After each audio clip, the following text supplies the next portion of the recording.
Hello বন্ধুগণ, upcoming 23rd জানের নতুন বাংলা ছবি সৃজিত মুখার্জি দ্বারা পরিচালিত সত্যি বলে সত্যি কিছু নেই। তুই জানিস না কিন্তু আমার সাথে ভালো লাগে না বিছানায় শুয়ে শুয়ে ফ্যান্টাসাইজ করতে?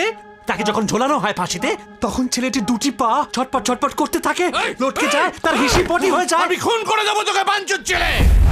এই ছবিটির কন্ট্রোভার্সি নিয়েই আজকে আমাদের আলোচনা। তো এই ছবিটির ট্রেলার পাবলিশ হয়ে যাওয়ার পর থেকেই এই মূলত কন্ট্রোভার্সি গুলো দেখা দিয়েছে। বাংলা ইন্ডাস্ট্রিতে এইরকম কন্ট্রোভার্সি সচরাচর খুবই দেখা যায়, কারণ নতুন কিছু করতে চাইলে তাদেরকে এরকম ফেস করতেই হয়। তো সৃজিত মুখার্জির এই যে ছবিটা আপনারা সবাই জানেন, এক রুকা হুয়া ফ্যাসলা, যেটার মানে অ্যাডাপ্টেশন বা 12 অ্যাংরিম্যানের আর কি অ্যাডাপ্টেশন বললেই চলে।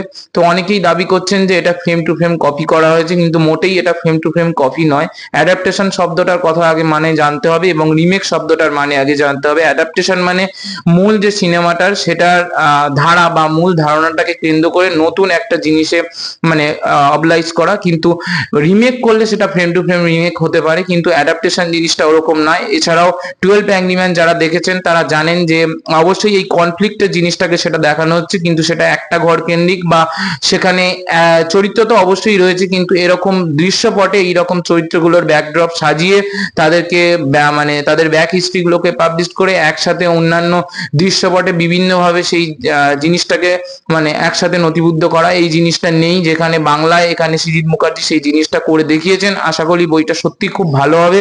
তো দেখা যাক, সত্যি বলে সত্যি কিছু নেই আসলে এই সিনেমাটি হয় কেমন। ততক্ষণ ভালো সিনেমা দেখতে থাকুন এবং আমাদের চ্যানেলের সাথে সাবস্ক্রাইব করে পাশে থাকুন।